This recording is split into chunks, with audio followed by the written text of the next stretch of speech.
Today's episode of Cape Lomond is here, and it's a big one. I'm going to run through how I created this. It's a multi-level, multi-platform, sunken subway station, all built in Cities Skylines 2 without any custom assets. For anybody who's played Cities Skylines 1, this might be somewhat familiar to you as it's heavily influenced by what was my single favourite asset in that game, and that was Badpeanut's Metro Plaza subway hub. So today, I'm not just going to build the station on its own, I'm going to create a new pedestrian friendly district in its own right, and that'll form the first area of our Cape Lomond downtown. Before we get cracking on with the main build, there are a few bits and pieces I want to get tidied up before we start. The first thing I want to do is replace the water effect on our interchange here. This is named after our Patreon subscriber Beck. I thought at the time that the water didn't quite match with the rest of the water on the map, and elGendo kindly created us some surfaces that match a little bit better. So I went ahead and got that replaced, and I reckon that's a better fit. And we'll just catch the sun on that, it always looks pretty nice. Over on our fishing village, our main factory burnt down, which was a disaster for the economy of that town, so that needs to be replaced as well. I went and looked back at the video to try and find the asset, and I think I found it, so it should just be a case of popping it back in, and hopefully all the decals will look okay. Not 100% sure if it's exactly the same position, but it'll definitely do for now. Pretty straightforward. The final missing building is over our multi-level bus station, so let's get that sorted, then we can crack on with the main build.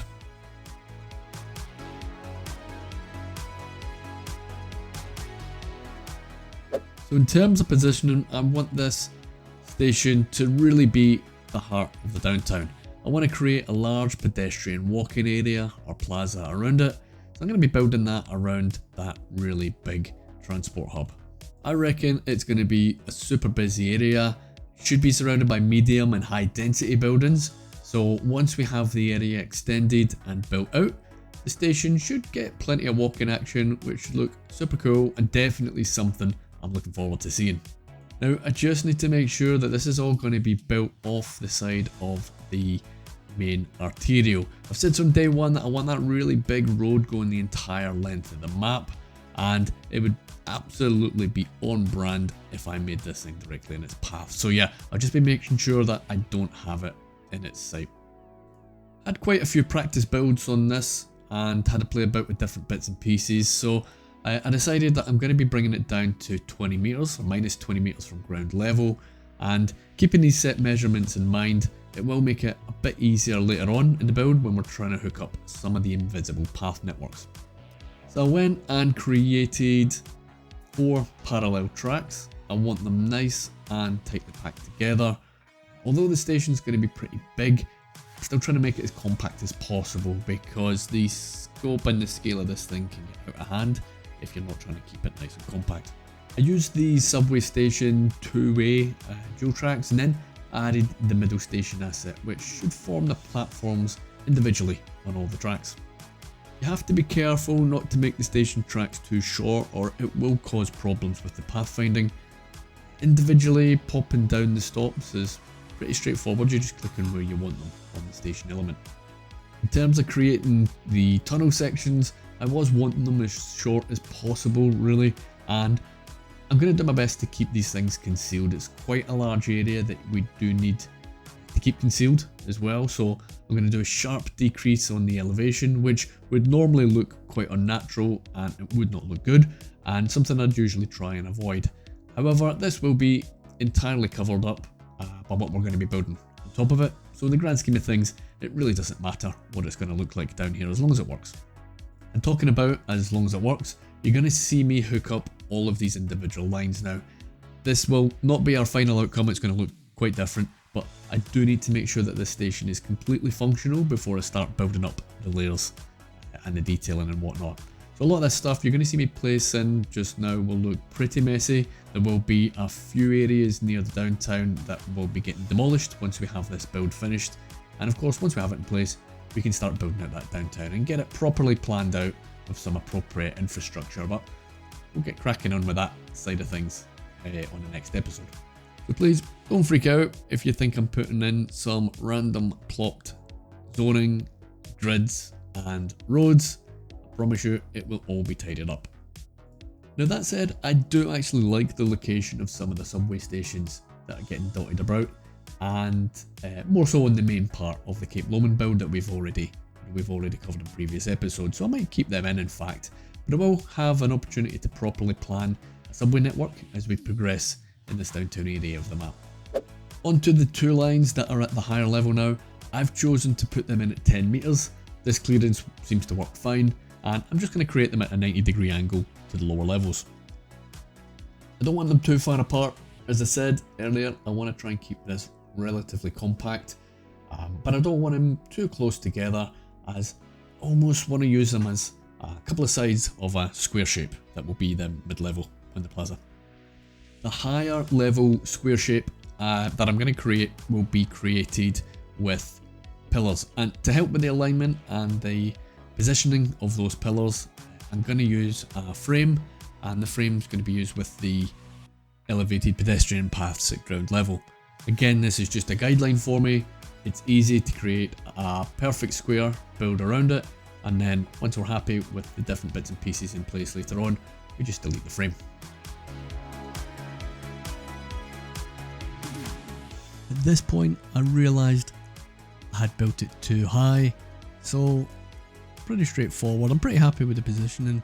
All I'm going to do here is just draw an identical square directly below, and then delete the higher one. And that is the elevation that I'm looking for.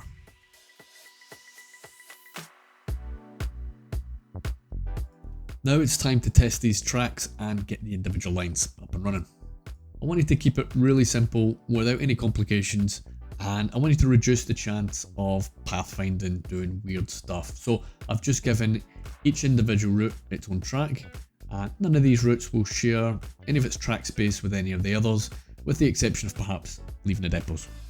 So every route has a super simple configuration. They all have 3 stops. All have a stop in the new station. All of them have a stop somewhere within the existing build, which we have in Cape Lomond, and all of them have a brand new stop, which will be a temporary one somewhere near the downtown, and obviously these temporary stops are the ones that are going to be getting rebuilt as the build progresses. So given a quick check, it appears that all of the lower stops are now working correctly. Happy days. We'll need to get the upper ones operational now. I'm just going to follow the same process, so you don't realistically need to see me do that again.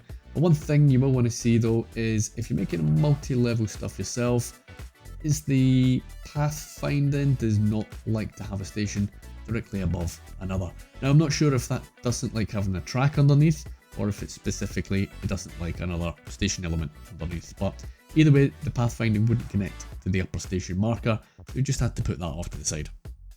Now that's not a big deal in the grand scheme of things, but it just means that when the train comes in, it won't stop bang on exactly in the middle of the station track. The trains are long enough though for this station, and it doesn't look bad once we have everything built in around it, so managed to get away with that one.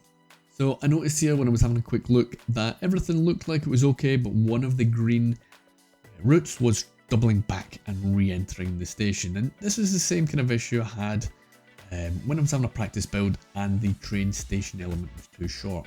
So if I remember correctly, I think all I did was just extend out the station a little bit further. I think I might have done it with move it, I can't honestly remember. Either way, I remember I did extend it, and after that it was absolutely fine. So yeah, you've got to be careful with them station lengths, make sure that they're definitely long enough. With the individual subway routes pretty much working okay, it was time to test the pedestrian pathing. So to keep it nice and simple, I was just going to use the normal pedestrian paths. They're pretty straightforward to work with.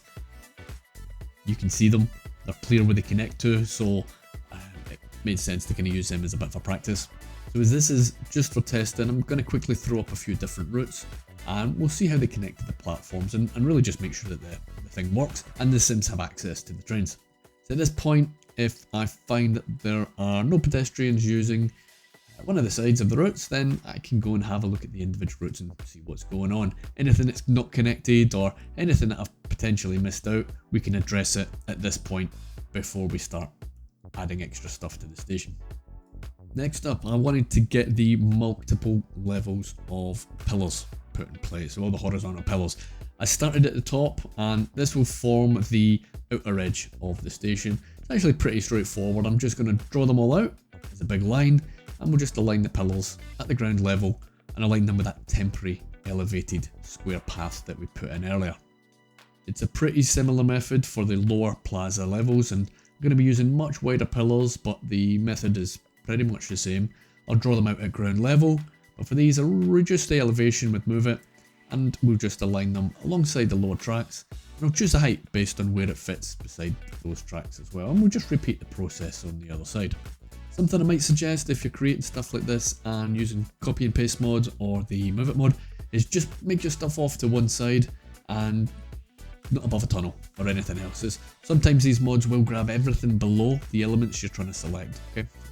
As it's quite a big area for the plaza, we will need to double up the width on some of the pillars, but you will see later on that I will try and minimise the amount of pillars required on this build, which means that we can take more back up to ground level later on, and we can build a little bit more normal later down the line as well. So less messing about really.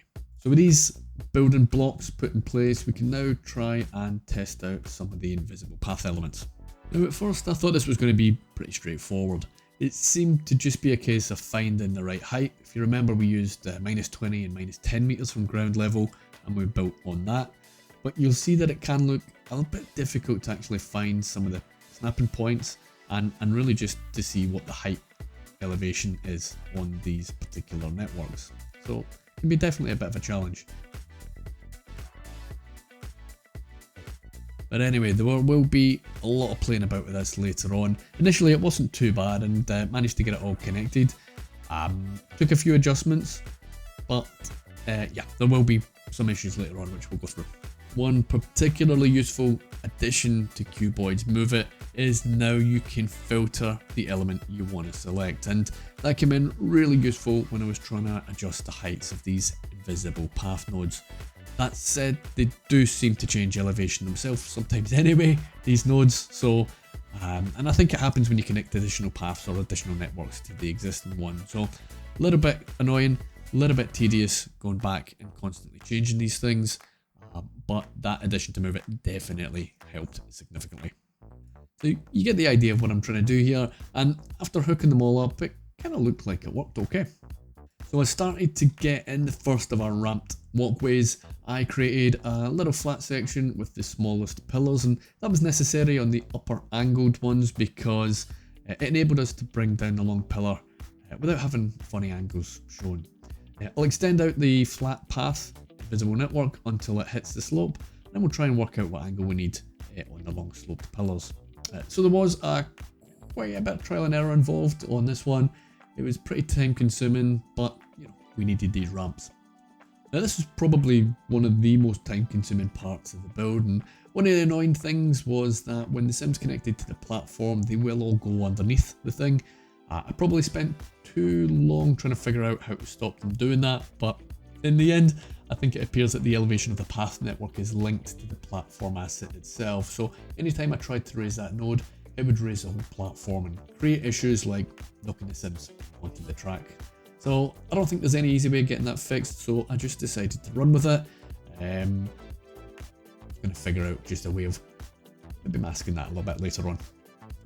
But anyway, yeah, there was quite a bit of trying things and going back to later saves and rebuilding things and then readjusting the location and the individual of the path networks, but I'll save you the bother of having to watch me do all of that. We'll crack on to the next section.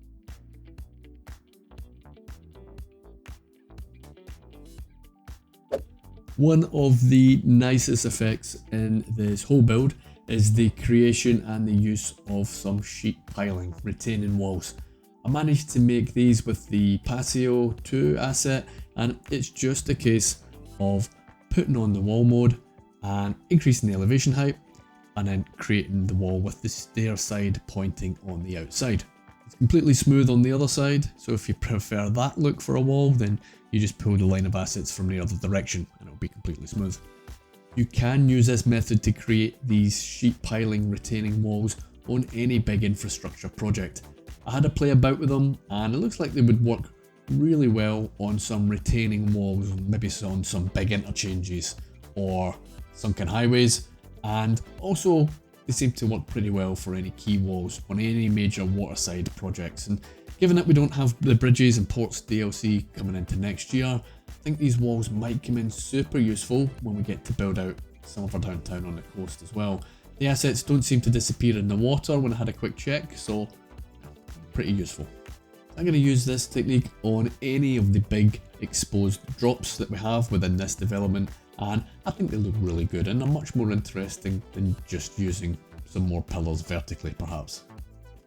Once I have all of these in place, start bringing up the rest of the ground, bring it back up to the main ground level, then we can start tidying things up a bit.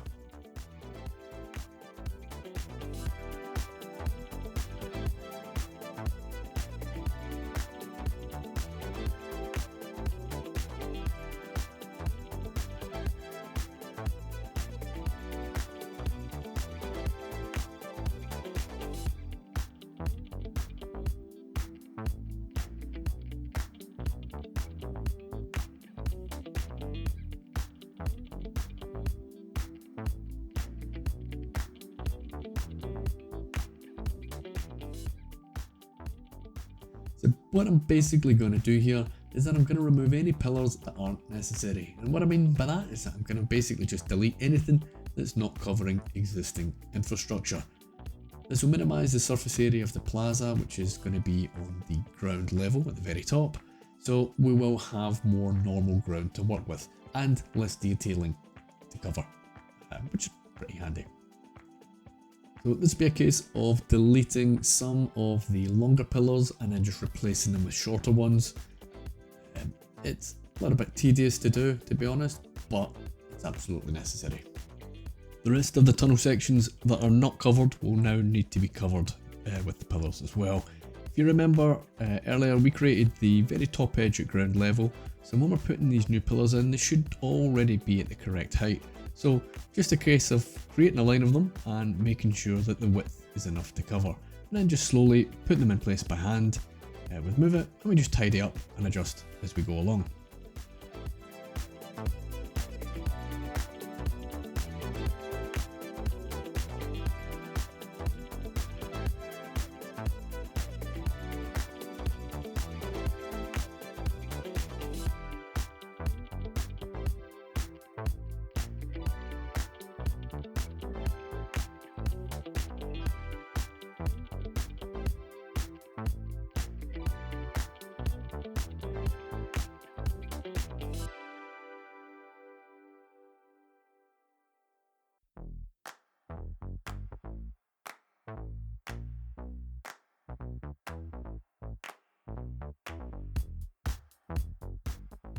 I reckon it's really starting to take shape now, and that's most of the major building blocks and pillar work that needs to be done now, so we can crack on with some of the smaller things. So I'd like to create a bit of a warning strip on the outermost of the platforms, and to do this I'm going to use a very thin strip of surface. Essentially it's just going to be one tile width, and one tile within the surface itself, I mean. And with that surface, it's going to give us a perfect little warning strip that I'm looking for. On these grass verges, I'm going to use a number of decals and create some nice effects along the edge of the retaining walls on the ground floor. I wanted to give it that kind of look where there's no grass growing along, you know, a particular edge. Maybe it gets a little bit less sunshine, for example, or it maybe gets a little flooded. These decals that I'm adding, they're not on PDX mods yet, but I'll leave a link below if you want to download the files manually.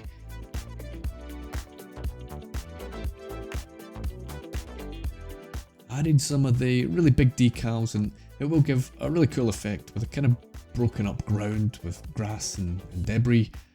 I want to build up another layer of that on the edge, so I slightly overlapped a second decal along that edge and went and added a few extra decals for a bit of colour contrast as well.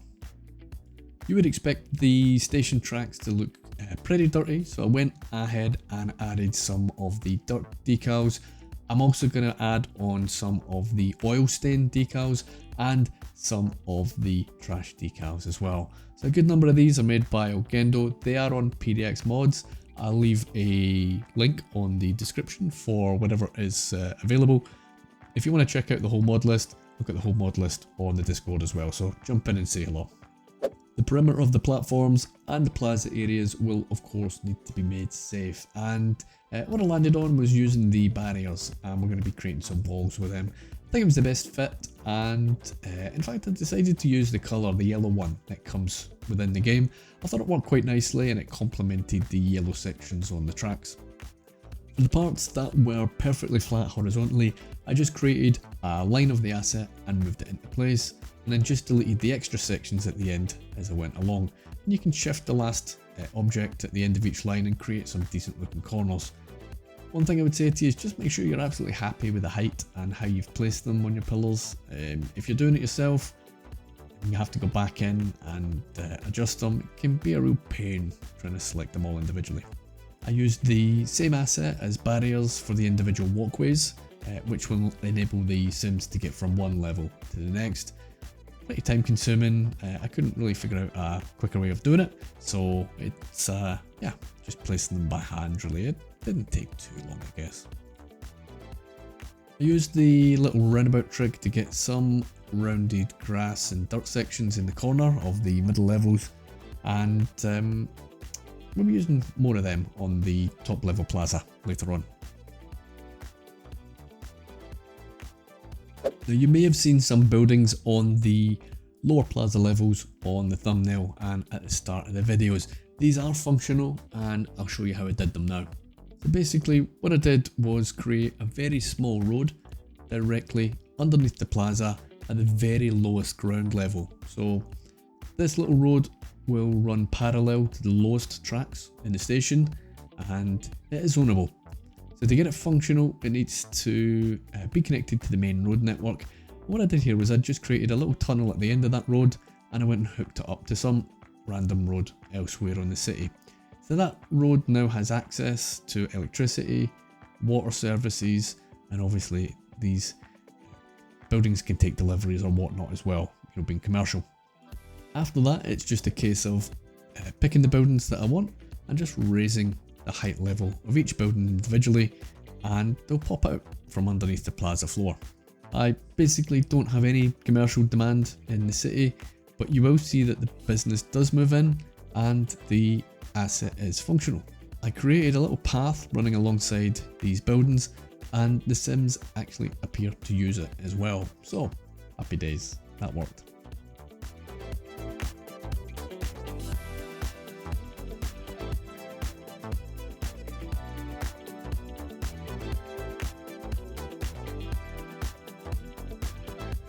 So that side is going to be a little cafe area, and on the other side I'm going to repeat the process, but I'm going to use different assets, and I'm going to build a little train station service area or office area, and a bit of a waiting area as well.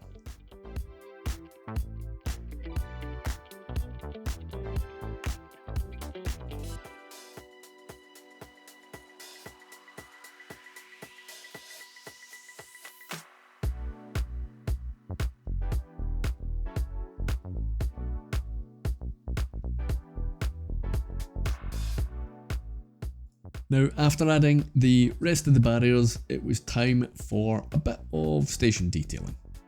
After adding a bit of vegetation in the corners, I wanted to create a bit of a boxed off cafe area, and I really wanted to use the wall asset. I did have a bit of an issue getting that at the right height, so what I ended up doing was picking one of the assets, I brought it up to the height that I wanted, and I used that super useful object height functionality and move it, and we just brought everything up on the level I wanted. So useful having that tool. It saved me a ton of time throughout this build. I went and added a few planters on this side of the plaza to break really the plainness of the pillars, and on the plaza on the opposite side beside the service office I've created a bit of a waiting area. To address the problems of Sims disappearing onto the track, or underneath the track. The solution I came up here was just create a little ticket office on each of the individual platforms, and it will, for the main part, mask that animation. It's not perfect, but it will do the job. I'm happy enough with it. And I've kept the elevation just slightly below the level of the platform, and it will give the appearance of some standalone pillars on each corner, which is a nice little detail actually. I added some of the transport signage on the ticket office and on the platforms, and one or two other spots throughout the service office. And now what I'm going to do is basically crack on with the rest of the detailing in the station. I'm going to be adding some ticket machines, which are basically recolored parking machines. I'm going to continue to add some signage, some additional seating, and some kiosks, along with some more signage and ATMs, vending machines, and all that kind of stuff that you might expect to see in a train station. I'll have a play about with the recolor mod and try and stick to a bit of a theme. It will be a bit of a light green and blue theme, which kind of goes with the transport assets. Then we can add a little bit of colour with vegetation and some big advertising signs that wouldn't look out of place and should help up or help break up the greyness rather of the main facility and some of the retaining walls. We'll continue the concrete style planters by creating some concrete coloured boxes. We'll stick some birches on there. We'll generally continue to work to bring the whole place to life. There's lots of work to do here, so I'm going to quickly pop on a bit of music. We'll fire through a bit of a quick detail and time lapse, and I'll catch up with you in a few minutes.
After that detailing effort, you can see that I've gone ahead and I've went and trimmed back any unnecessary pillars that we have around the outside most of the development. Then I've gone ahead and surrounded the whole thing with pedestrian roads, and that was a mix of the vanilla road, and then on the trickier sections I've used the road builder, and I'm just going to be using some thinner pedestrian roads around some of those tighter angles. And I'm not going to lie, it kind of gave me a bit of a sigh of relief once I got this done, as from here on I can pretty much see where things are going to go. And obviously having functional roads without any of this invisible stuff and path and networks just means that we can connect normal assets to it again, you know, and it does make things a little bit easier to work with. These paths can be a little bit tricky, but if you are doing anything like it yourself, I would strongly recommend that you get all of the path networks, the invisible path networks, in at this stage. After I detailed up the plaza, and remember, a lot of the detailing stuff, the props, are just going to be sitting on top of pillars essentially that are suspended, you know, in midair. These path networks will mess up any props that you have nearby, and there seems to be some weird snapping going on, and I think it's affecting the elevation of the ground, so to speak. And what happens is that the props were just falling to the ground. Now, they were placed with the elevation lock, but yeah, there wasn't really too much we can do about that, to be honest. So get the paths in as early as you can before you start any prop work. That's the main takeaway from that. I managed to get the surrounding pedestrian roads mostly lined up to the height of the pillars. Again, using that functionality with Move It, you know, super useful, massive time saver. I just needed a few little adjustments here and there.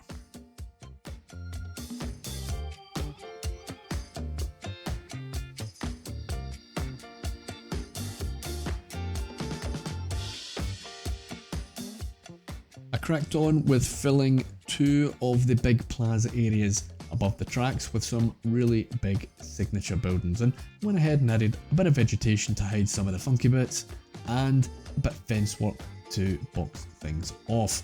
The good news is that it didn't seem to mess up the pathfinding on the trains directly below, so fingers crossed, but it seems to have worked okay. I've had to use the original fencing assets a lot of the time here, as I couldn't dictate the elevation of the net lens, and that's fine.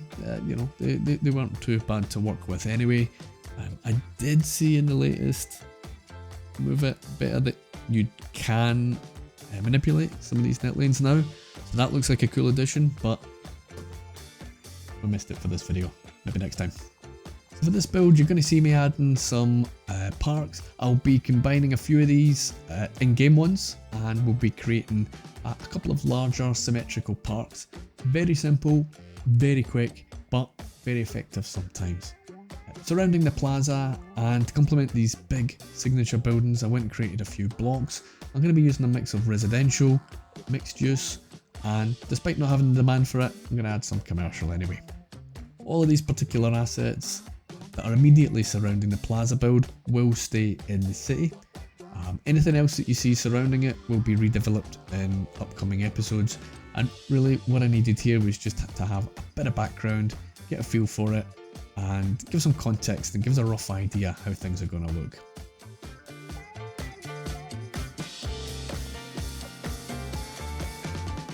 Now I really want to get the monotony of the concrete pillars broken up, and the way that we're going to do that is to add various little points of interest dotted around the place. I'm not going to go too mad with street props. I think there is scope later on to add them if I want, but rather I'm going to break up the greyness with some repeated patterns and repeated shapes. I'm going to continue to use that little roundabout detailing trick, and I'm going to use some really big ones to cover off some of the 4 remaining plaza sections. And what I discovered when I'm using these is that the colour on the roundabout, the grass part of it, it will actually reflect the colour of the ground underneath. And what this does here, given that we've got tunnels underneath, is it gives us some interesting colours within those circled areas, the roundabout areas. Each one's slightly different, and it kind of looks like we've added a surface or decal, you know, to give some additional interest to each part. Putting these in place was pretty straightforward. You can just use the individual pillars to space them perfectly. And that goes for the horizontal spacing. I've just used 3 pillars apart, and also keeping them in the middle of the plaza. You can see where the pillars, have come together as a bit of a line, and you can just align them to that. I'm going to fence each one of these off, or use the walls rather, and I'm going to recolor the walls to a more appropriate colour. I'm going to create a few more custom planters, either by creating walls and filling them and snapping just to the surface of the pillar, or I'll grab some of the little flower beds and we'll create some tiny circles. We'll just copy and paste them into place. Now as we get to the end of this plaza, detailing session, I said earlier I would have much preferred to have various different little pedestrian paths, cutting through. As I said, it just wasn't possible without losing stuff, so I'm going to have to suck it up. I might revisit it later on, but for now, this is what we're at.